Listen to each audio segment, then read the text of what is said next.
Non finites क्या होते हैं, पहले इस बात को समझो। नॉन फाइनाइट्स का मतलब होता है वो वर्ब्स जो सिर्फ देखने में वर्ब है।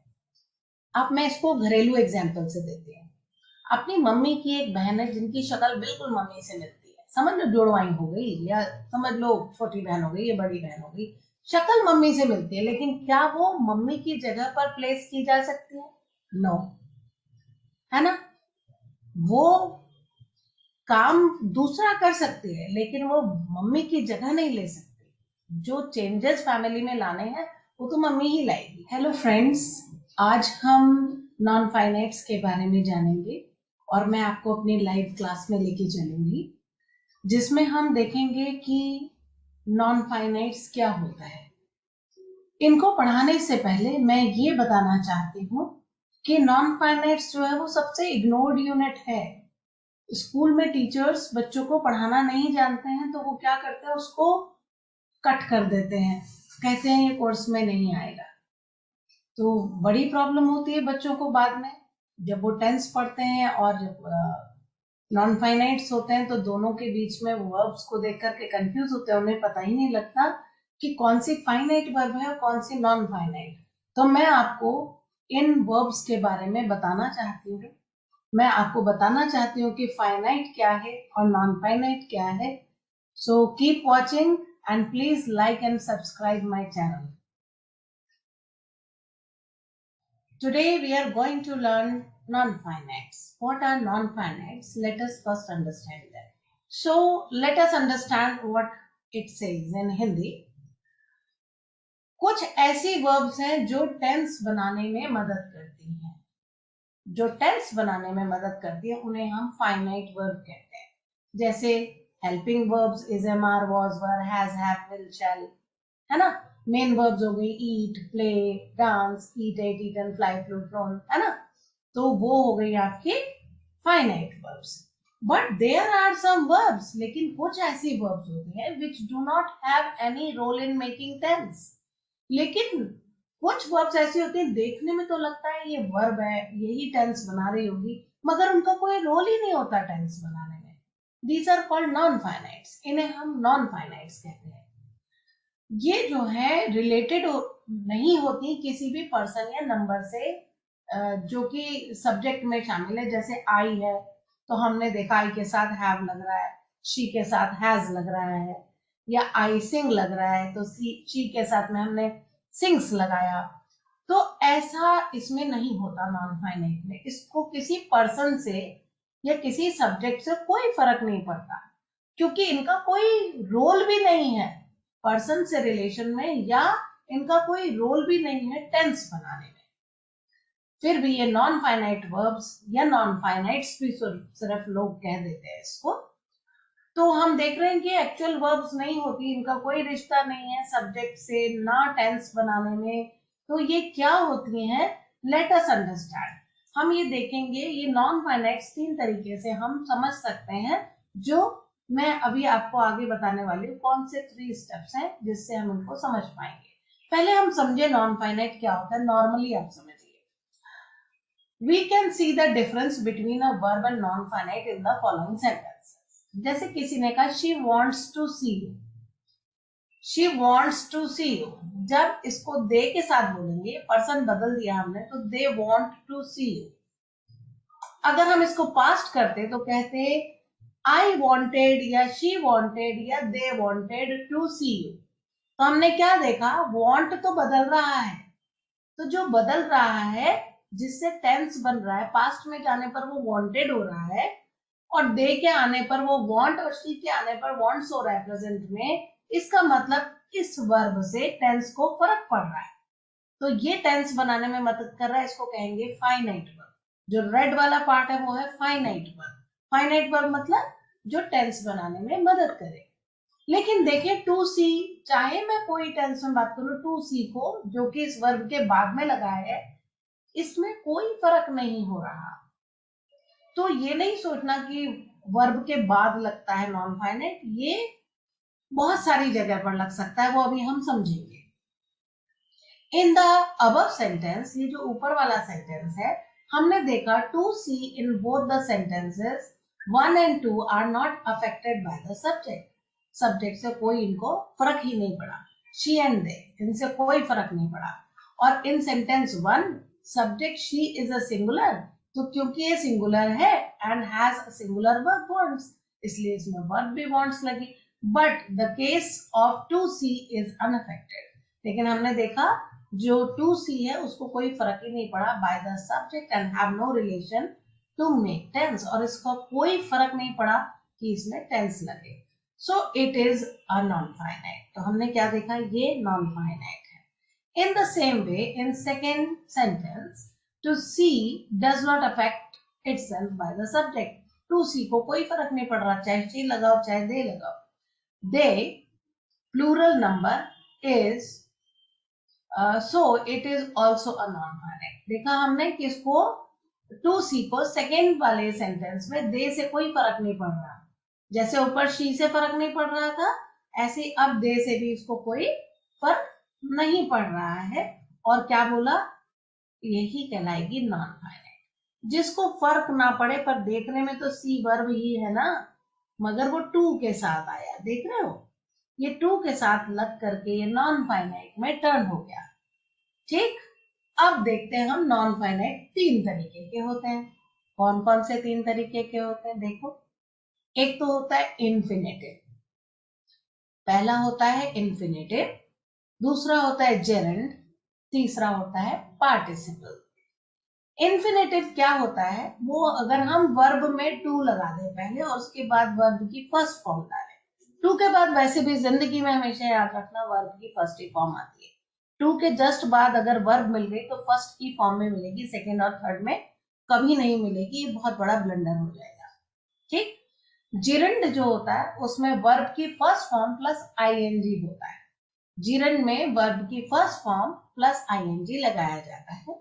और पार्टिसिपल में वर्ब की थर्ड फॉर्म लगती है. तो जो थर्ड फॉर्म लगती है ये वर्ब की फर्स्ट फॉर्म में आईएनजी और टू प्लस वर्ब की फर्स्ट फॉर्म, ये कैसे होता है इसको समझने के लिए लेट अस सी सम एग्जांपल्स.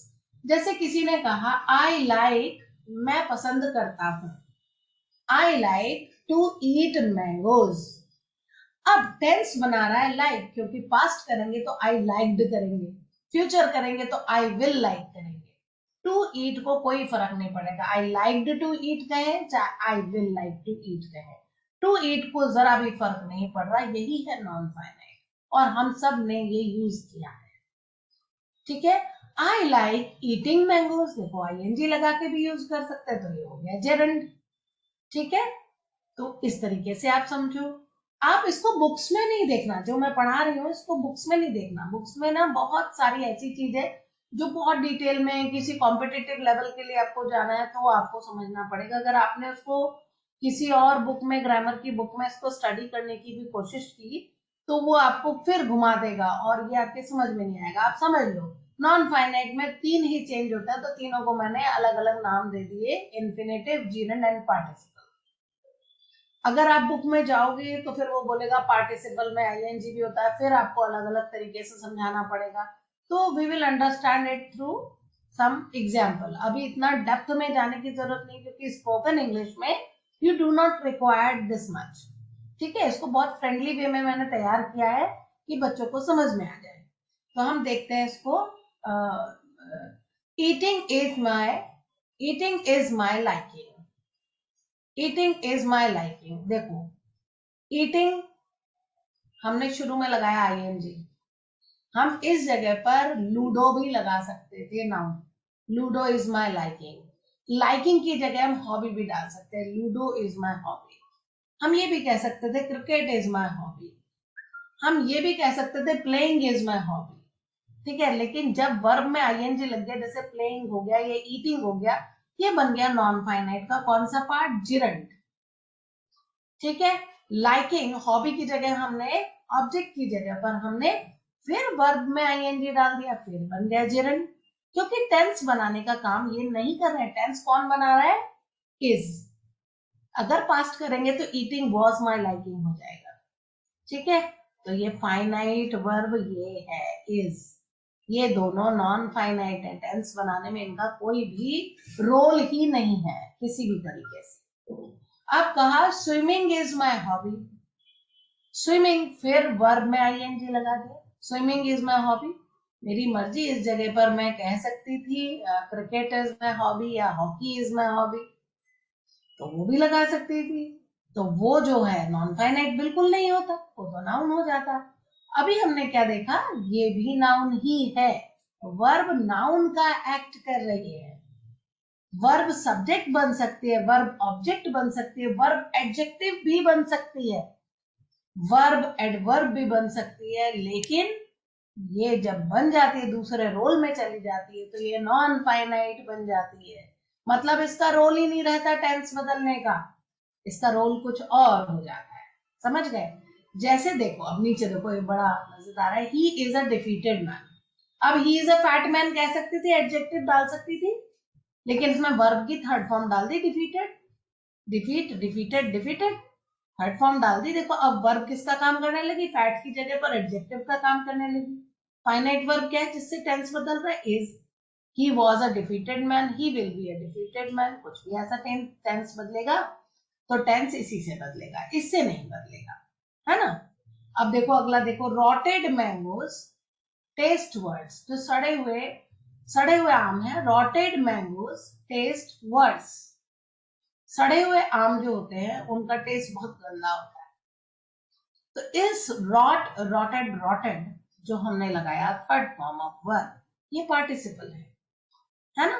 डिफीटेड भी पार्टिसिपल और नॉन फाइनाइट का रॉटेड भी पार्टिसिपल है। हम यहां पर लिख सकते थे रेड मैंगोज टेस्ट वर्स, है ना। ग्रीन और येलो मैंगो फिर भी ठीक होता है, रेड का उतना अच्छा टेस्ट नहीं होता, तो हम कह सकते थे, कोई दिक्कत नहीं, लगा सकते हैं। तो हमने क्या देखा, these are called non finite verbs. I hope it is well understood to you. आप मुझे अगर समझ में आ गया है तो यस लिख के भेजें चैट बॉक्स में, फिर हम एक्सरसाइज करते हैं इसकी। चैट बॉक्स में लिखिए यस।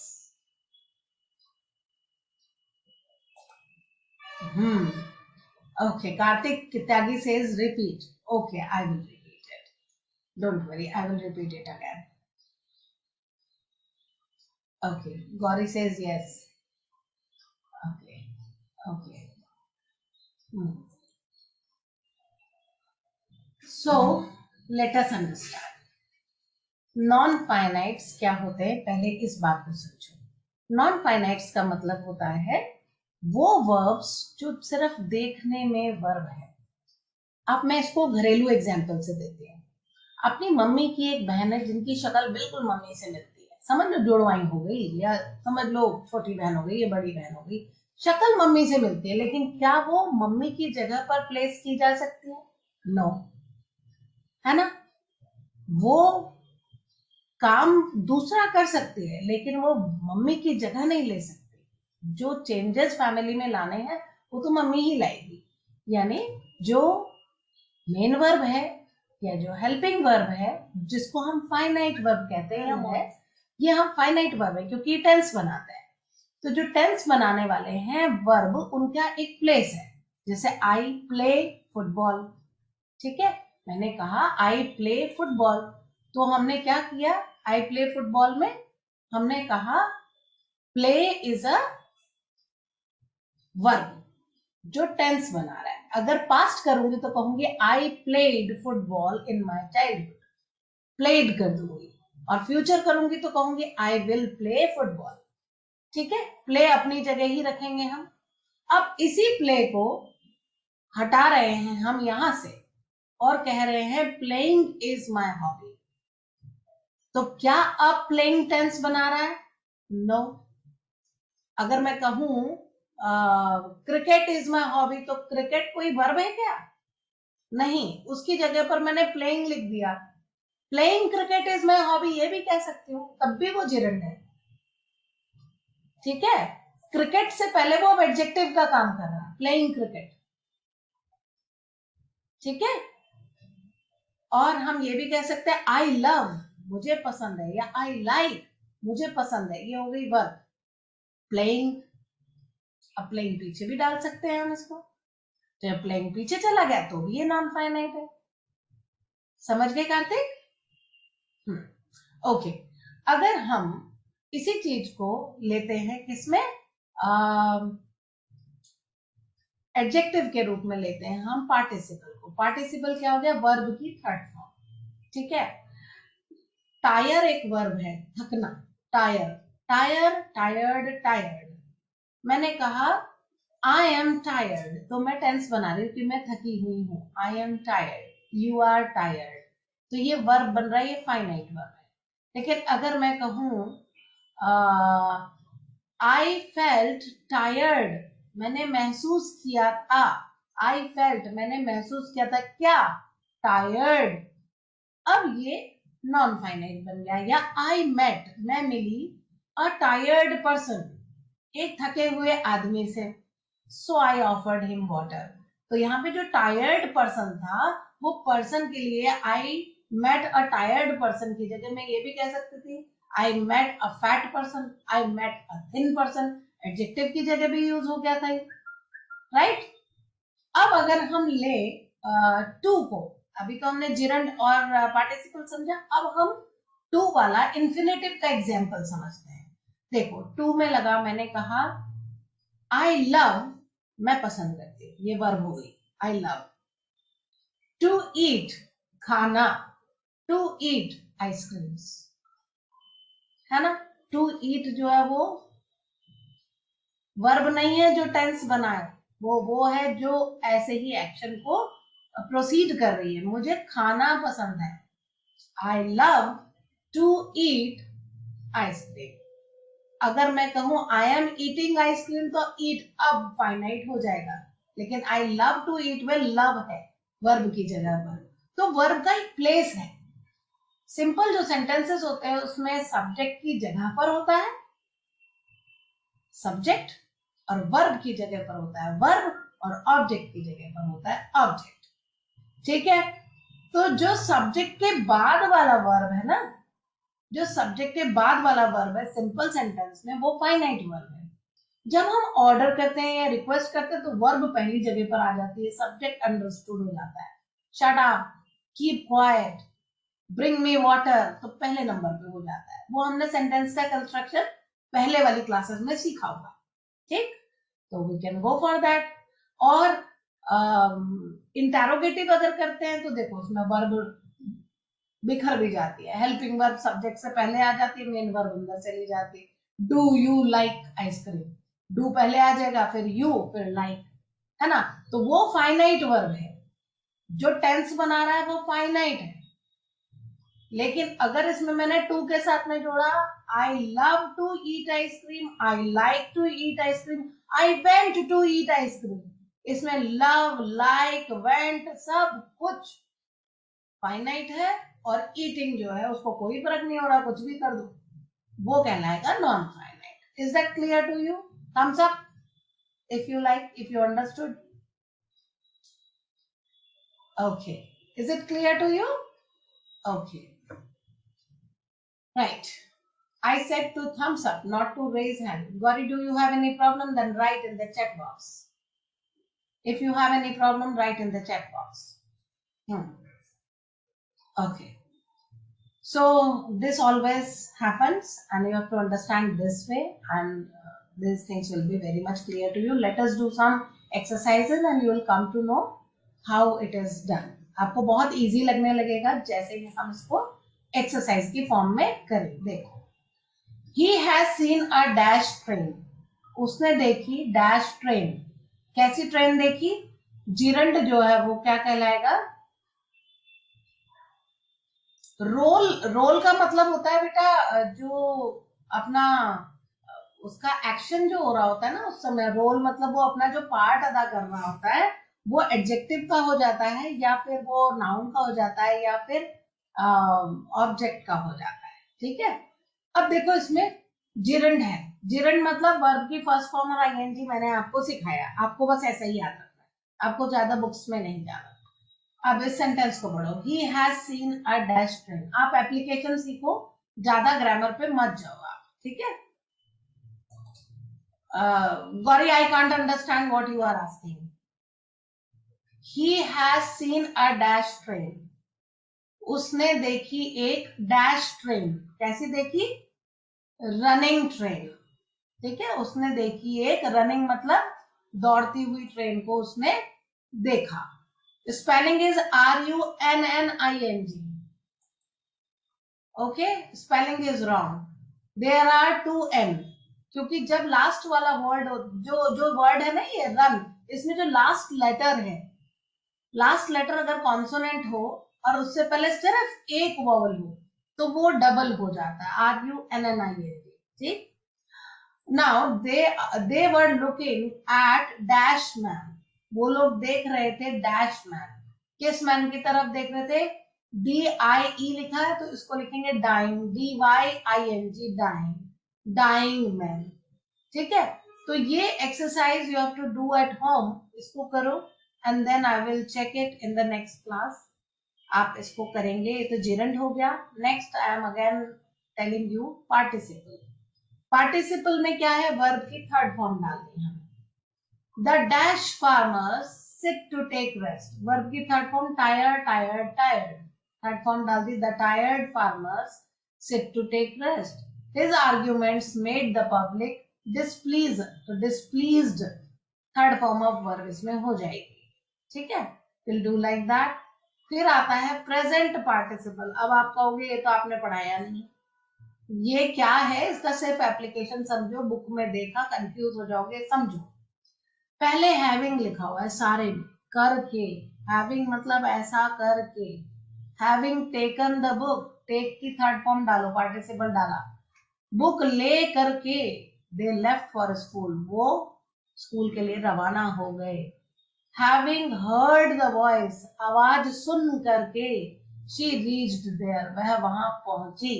हैविंग के बाद वर्ब की थर्ड फॉर्म डालो. इससे पता लग जाएगा कि इस तरह से भी सेंटेंसेस क्रिएट होते हैं. ठीक है, इस तरह से भी सेंटेंस क्रिएट होते हैं. तो आप जो है सारे सेंटेंसेस ऐसे कैसे करके लाएंगे, थर्ड फॉर्म ऑफ वर्ब लाएंगे और सिर्फ भरेंगे नहीं, उसको बोल करके उसको प्रैक्टिस करेंगे उस सेंटेंस को. तो जब आप सेंटेंस को बोल बोल कर प्रैक्टिस करेंगे ना तो वो आपकी जुबान पे चढ़ेगा और आपके एप्लीकेशन में वो आएगा. मन ही मन सॉल्व करोगे या सिर्फ थर्ड फॉर्म लगाओगे, कुछ नहीं आएगा, डेला भी नहीं आएगा. I am just telling you, this is a fact. ठीक है, this is not token, this is taken. Don't write absurd thing, right the correct spelling. Gerund. Gerund क्या होता है? देखो, dash is a social evil. देखो, gerund में verb की first form में ING लगता है. गैम्बल मतलब जुआ. अब गैम्बल में हम ING लगा देंगे, GAMBLING. इसमें ई जो है ड्रॉप हो जाएगा. Gambling. Gambling GAMBLING. Gambling is a social evil. Gambling एक सोशल इविल है. Dash is good for health. Dash is good for health. तो वॉक का करेंगे, walking is good for health. ठीक है, ING लग जाएगा. तो you have to do this way. ऐसा आप करेंगे.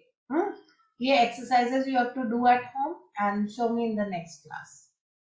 What are infinitive? अब देखो, ये थोड़ा सा खेल अलग है. अब आप कहोगे अरे मैम, तो अब ये कोई ना बोले मुझे कि समझ नहीं आया. इसके लिए आंख और कान पूरे खुले रखो जो मैं समझाने जा रही हूँ.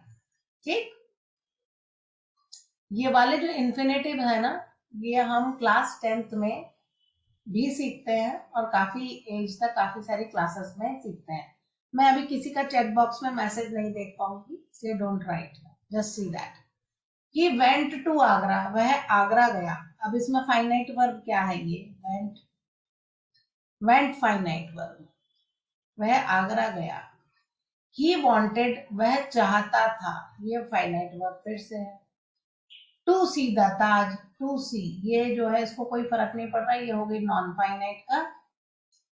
नॉन फाइनाइट का कौन सा पार्ट हो गया? इन्फिनेटिव पार्ट हो गया. He went to Agra. He wanted to see the Taj. तो इसको अगर हम कनेक्ट करेंगे तो क्या करेंगे? इस वाले हिस्से को हटा देंगे. He went to Agra. He wanted को हटा देंगे. भाई गया है तो चाहता ही होगा कुछ. He went to Agra to see the Taj. हो गया. दूसरा देखो, एक होता है टू मतलब बहुत अति, बहुत ज्यादा, too much. She is weak. वह कमजोर है. She is weak, she can not stand, वह खड़ी नहीं हो सकती, वह बहुत वीक है, वह खड़ी नहीं हो सकती। तो कहेंगे शी इज टू। वेरी को क्या कर देंगे, जो इतनी वीक है कि खड़ी नहीं हो सकती, यही समझ में आ रहा है। तो वेरी की सेंस आ रहा है ना कि वो शी इज वेरी वीक, तो हम क्या लगाएंगे, she is too week. TOO2 मतलब बहुत, अति, इतनी ज्यादा कि नेगेटिव में चला जाए। She is too weak to, अब नॉट गायब हो गया, देखो टू आते ही, क्योंकि नेगेटिव टू के अंदर शामिल है, ये नॉट जो है इस टू के अंदर शामिल है।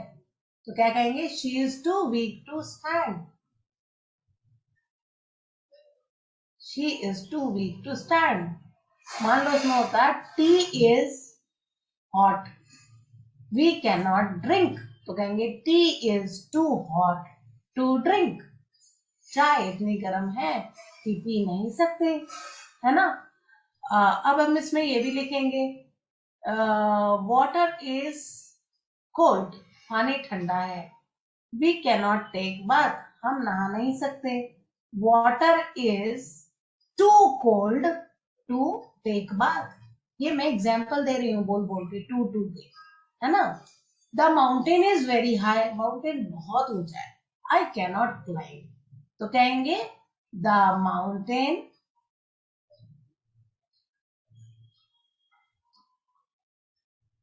is too high to climb.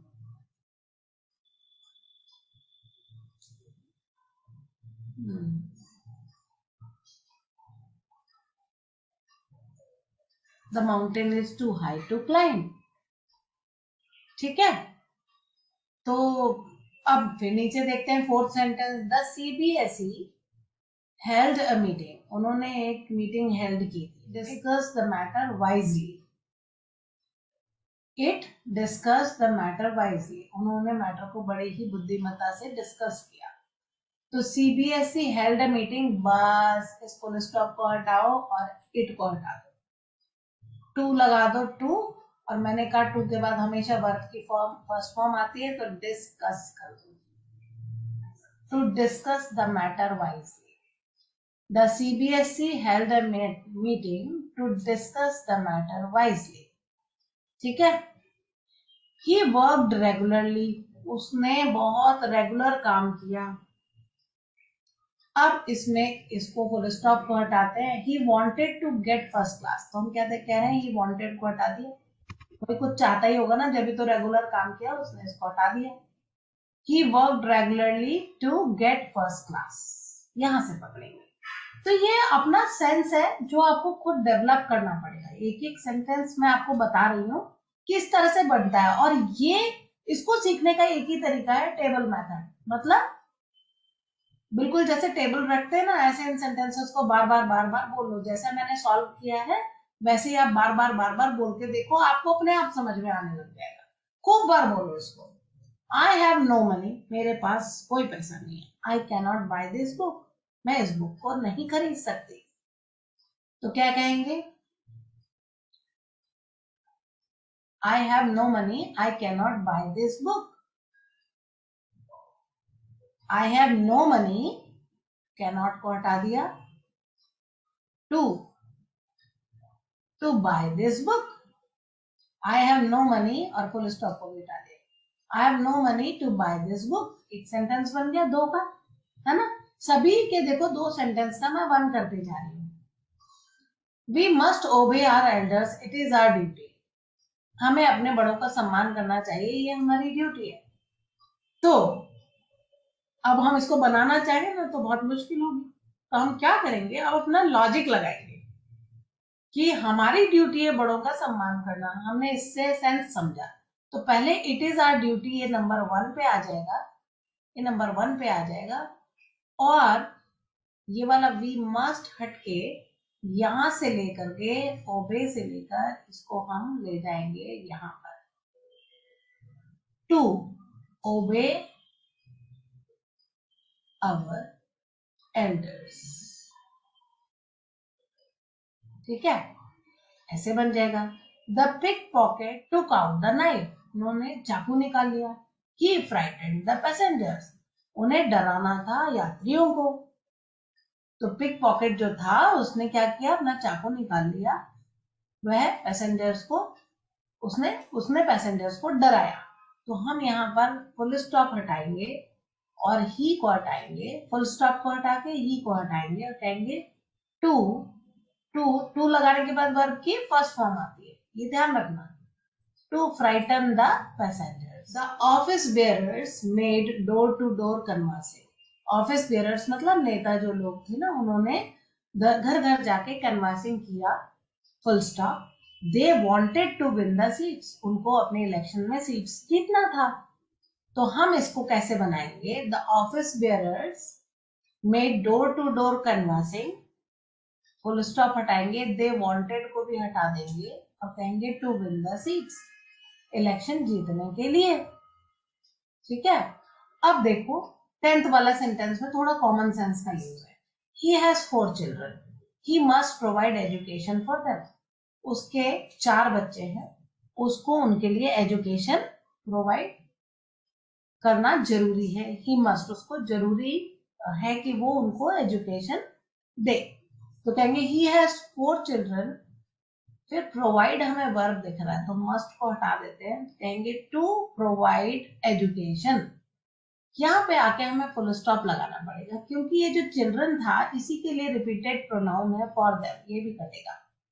ये कॉमन सेंस है कि चिल्ड्रन के लिए तो फॉर देम, अब बार बार बोले he has 4 children to provide education for them, ऐसा तो ना, he has 4 children to provide education, उसके पास 4 बच्चे हैं शिक्षा प्रोवाइड करने के लिए। ठीक है, तो in this way we have to go for non finites, यही होते हैं non finite. So don't forget to like and subscribe my channel and share it with the students who really want this kind of learning. Thank you.